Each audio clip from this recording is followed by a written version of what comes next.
Bueno, el día de hoy hablaremos acerca de la norma 087 y todo lo referente al manejo de los RPBIs. Si esto me lo permite, le cambiamos de diapositiva. Pues bueno, en cuanto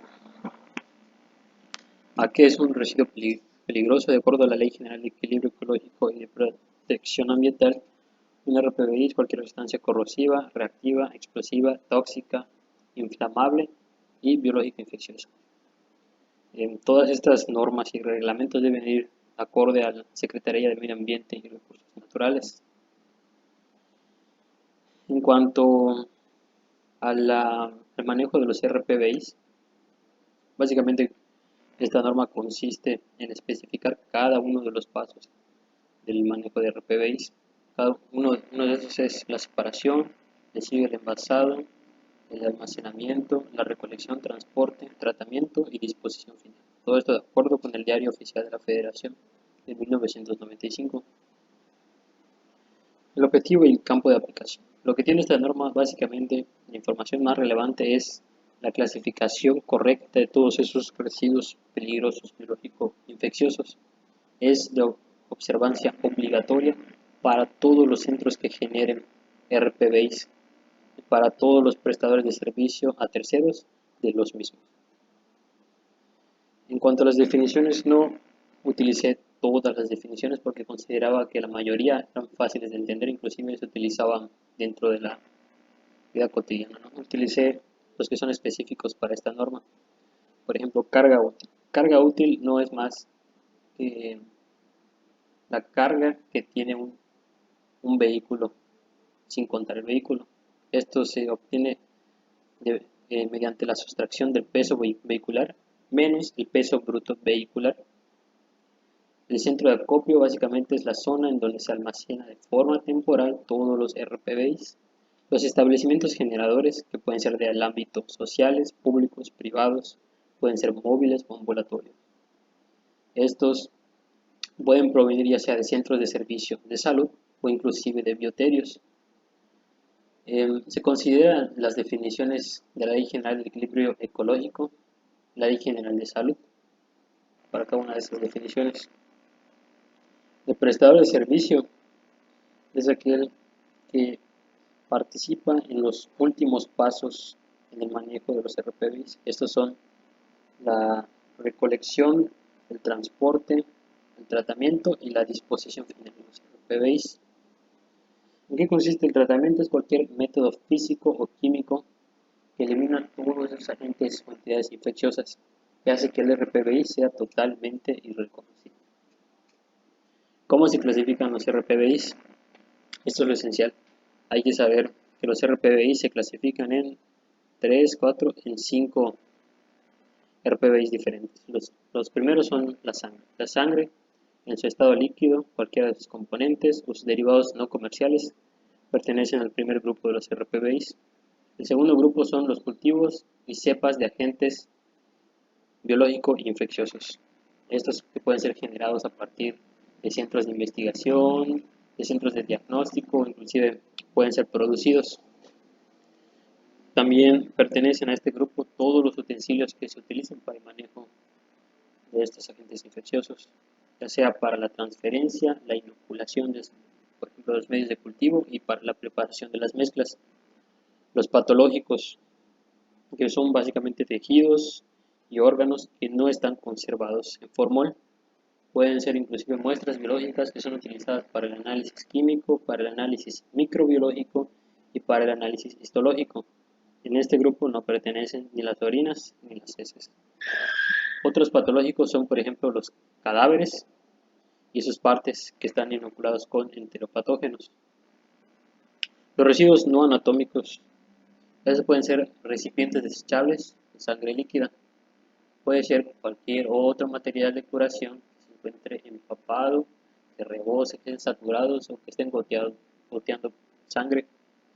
Otro tipo de líquidos podrían ser el líquido sinovial, el líquido cefalorraquídeo, el líquido pericárdico, el líquido pleural, el raquídeo o el líquido peritoneal. Otro tipo de materiales que se encuentran empapados con secreciones de esputo o de muestras de los pulmones, ya sea de pacientes con tuberculosis u otra enfermedad emergente, de acuerdo a la Secretaría de Salud y al boletín epidemiológico. Inclusive pueden estar dentro de este grupo todos esos materiales absorbentes que están en contacto con las secreciones de animales o de bioterios, ¿no?, que se encuentran infectados con enteropatógenos. Otro grupo muy recurrente son los punzocortantes. Como su nombre lo indica, son materiales peligrosos que pueden generar alguna infección accidental, ¿ya?, porque son lesivos. Estos no necesariamente son aquellos que que han estado en contacto con humanos, sino que también pueden ser muestras biológicas de animales. ¿Qué objetos punzocortantes? Por ejemplo, tubos capilares, las agujas de las jeringas, las agujas hipodérmicas, las lancetas, las navajas de sutura, los bisturís en las cirugías, los estiletes de catéter, inclusive pueden ser objetos punzocortantes y que no estén relacionados directamente con el área de los hospitales, como lo son la acupuntura y las agujas de los tatuajes. Dentro de este grupo no se encuentran los materiales rojos. Una clasificación en cuanto a los establecimientos que generan RPBIs, son 3 niveles diferentes. En el nivel 1 van a ser cualquier hospital que tenga entre 1 y 5 camas, inclusive centros de investigación que se encuentran excluidos dentro de los niveles 2 y 3. Pueden ser laboratorios clínicos o bancos de sangre que realicen análisis que van de entre 1 a 50 por día. Pueden ser también unidades psiquiátricas, pueden ser centros que se dediquen exclusivamente a la toma de muestras. En cuanto al nivel 2, van a ser siempre hospitales, pero que generen que tengan entre 6 y 60 camas. Pueden ser laboratorios clínicos o bancos de sangre que realicen entre 51 a 200 muestras al día.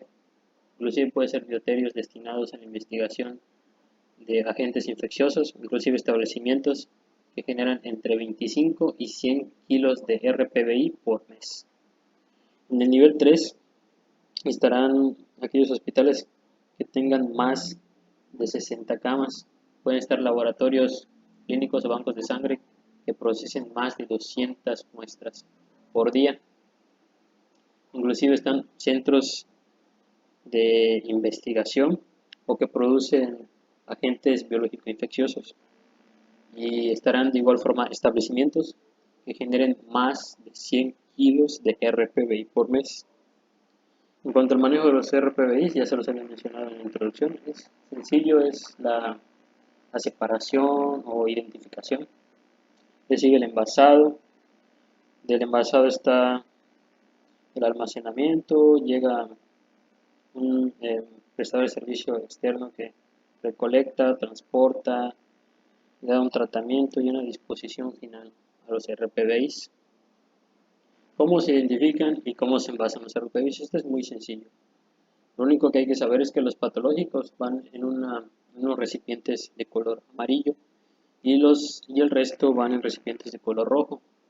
Pero para hablar más específicamente tenemos, por ejemplo, a la sangre, sus componentes, y los derivados no comerciales siempre van a ser líquidos. Estos deben de ir en recipientes totalmente herméticos y de color rojo.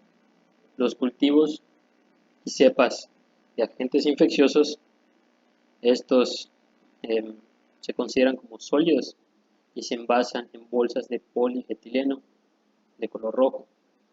Los patológicos, que son los especiales, estos, de acuerdo a su estado, si son sólidos, van a ir en una bolsa de polietileno de color amarillo. Si son líquidos, van en recipientes herméticos de color amarillo. Los residuos no anatómicos, estos también pueden ser sólidos o líquidos. Recordando que los residuos no anatómicos son son los materiales que pueden estar empapados con otros residuos biológicos, secreciones, etc., ¿no? Si son sólidos, esos van en una bolsa de polietileno, ¿no? Como los botones de algodón que se encuentran empapados con sangre, o las curitas, ¿no? Estos van en unas bolsas de polietileno de color rojo. Si son líquidos, estos van en un recipiente rígido hermético de color rojo. Si son objetos punzocortantes, siempre van a ser sólidos, van a ir en un recipiente rígido de polipropileno, que es especial para estos, color rojo. Hablando en cuanto al envasado, tenemos a las bolsas. En la mayoría de los recipientes no se debe de superar el 80% de la capacidad porque puede ocurrir un accidente. Las bolsas de plástico deberán estar hechas de polietileno. Si son de color rojo translúcido, deben tener un calibre mayor o igual a 200. Si tienen un color amarillo translúcido, deben tener un calibre mayor o igual a 300. Deben ser impermeables, deben estar libres de cloro y no deben exceder una parte por millón de metales pesados. Obviamente deben de poseer la leyenda y la marca de RPBI. Aquí abajito a la derecha ustedes pueden observar algunos parámetros físicos con los que debe de contar las bolsas, que son la resistencia a la tensión, la elongación y la resistencia al rasgado. Si ustedes lo quieren observar más detenidamente, pues lo pueden pausar. Son básicamente datos numéricos. Y bueno, pues coloqué esta imagen que es básicamente un polímero pues, de hidrocarburos, que es lo que conforma el polietileno y le da al plástico esa forma de bolsa. Por otro lado tenemos a los recipientes rígidos, esos recipientes que contienen líquidos. Esos deben ser rígidos con una tapa completamente hermética para evitar los derrames, las fracturas y las pérdidas. Debe ser de un material hecho de polipropileno, diferente al polietileno de las bolsas de plástico. Este polipropileno es básicamente un polímero de tipo de polietileno, pero con radicales metilo. Eso le confiere esa estructura rígida al plástico. Deben ser de color rojo o amarillo, dependiendo del caso. Y no deben ser metales pesados por más de una parte por millón. Debe de poseer obviamente la marca y la leyenda de RPBI. Para los recipientes punzocortantes, tienen características muy similares a los recipientes rígidos. Por ejemplo, deben ser rígidos, valga la redundancia, deben estar hechos de polipropileno, no deben exceder una parte por millón de los metales pesados, deben estar libres de cloro, deben ser resistentes a fracturas y pérdidas. Obviamente la marca y la leyenda del RPBI. Aquí siguen las características especiales. Deben de poder ser destructibles por métodos físicos. Deben de poseer un separador de agujas. Deben de poseer una apertura manual para depósito y una tapa que sea seguro y que tenga un cierre permanente. Obviamente, como se estarán usando objetos punzocortantes, debe ser resistente a la penetración. La resistencia mínima va a ser de 12.5 newtons. No se debe superar el 80% de capacidad. Y una vez que se cierre el dispositivo, no deben de ser abiertos por ningún motivo y tampoco vaciados. En aquellas poblaciones de 2.500 habitantes o que sea de difícil acceso, se pueden utilizar se pueden utilizar latas con una tapa removible o inclusive latas con una tapa de rosca en caso de emergencia. ¿No? Si son, por ejemplo, un laboratorio que se encuentra en un poblado pequeñito, entonces se puede optar por utilizar este tipo de latas. Tendrían una capacidad de 1 a 2 litros. El almacenamiento. En cuanto al almacenamiento, siempre tiene que ser un área temporal, un centro de acopio. Estos residuos patológicos que no poseen formol deben ser almacenados específicamente a una temperatura menor o igual a 4 grados centígrados.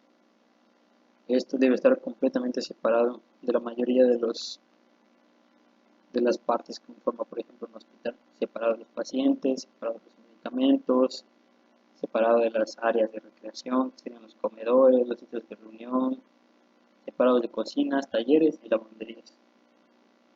Este lugar debe estar completamente techado, no debe tener goteras, tampoco debe tener acceso a los animales, ¿no? Porque podría haber algún tipo de accidente. En la entrada debe haber señalamientos y letreros específicos para los RPBIs. Debe de haber una autorización previa de la Semarnat para que este lugar pueda ser utilizado como un centro de almacenamiento. En caso de que no exista un almacén, se pueden utilizar contenedores de plástico gigantes o de metal. Cuanto al periodo de almacenamiento temporal en días, dependiendo del nivel, este va a variar. Para el nivel 1 tiene más días, es de 30. Para el nivel 2 es de 15. Y para el nivel 3, que es el que produce una mayor cantidad de RPBIs, será de 7. Recolección y transporte. En cuanto a estos prestadores de servicio, estos se tienen que fijar que se cumpla con la normatividad por parte de la empresa generadora de RPBIs. Deben estar completamente envasados, correctamente envasados, embalados, etiquetados o rotulados. Estos recipientes, estos residuos no deben estar compactados. El vehículo debe ser cerrado, completamente hermético. Tiene que tener un sistema de captación en caso de escurrimientos. Y estos RPBIs no deberían de estar mezclados con ningún otro tipo de residuos municipales o industriales. En cuanto al tratamiento, debe haber una eliminación completa de los microorganismos. El RPBI al final debe ser irreconocible. Debe haber una autorización previa al Semarnat, sin perjudicar a la Secretaría de Salud. Y los residuos patológicos deben de ser incinerados o inhumados, excepto obviamente que estos residuos patológicos sean con fines de investigación o con fines terapéuticos. Estos serían usados. Si son usados, pues no necesitan ser desechados. Y si se van a inhumar, debe haber una autorización previa de la Secretaría de Salud. Se considera un RPBI como no peligroso cuando se encuentra correctamente tratado y si disponen de los sitios autorizados. Esta imagen que ustedes pueden observar es la obtuve de una noticia en donde la Profeco había encontrado en un basurero municipal residuos de RPBI sin haber sido correctamente tratados y sin haberles dado la disposición final correcta. En caso de derrames, de fugas o de accidentes relacionados en cuanto al manejo completo de los RPBIs, debe de haber un programa de contingencia. Esta norma no tiene ninguna relación prácticamente con ninguna otra norma. Eso quiere decir que eh, no se utilizó ninguna otra norma para redactar esta norma y tampoco hay normas precedentes a esta que no sean una publicación anterior a esta, ¿no? Otra cosa importante es que cuando la norma fue aplicada entró en vigor unos 60 días posteriores y después de haber entrado en vigor los centros productores de RPBIs deben de cubrir el manejo después de los 90 días. Eso sería todo. Si tienen alguna duda, si quieren comentar algún otro tipo si quieren dar más ideas para otro tipo de videos, con gusto. Gracias.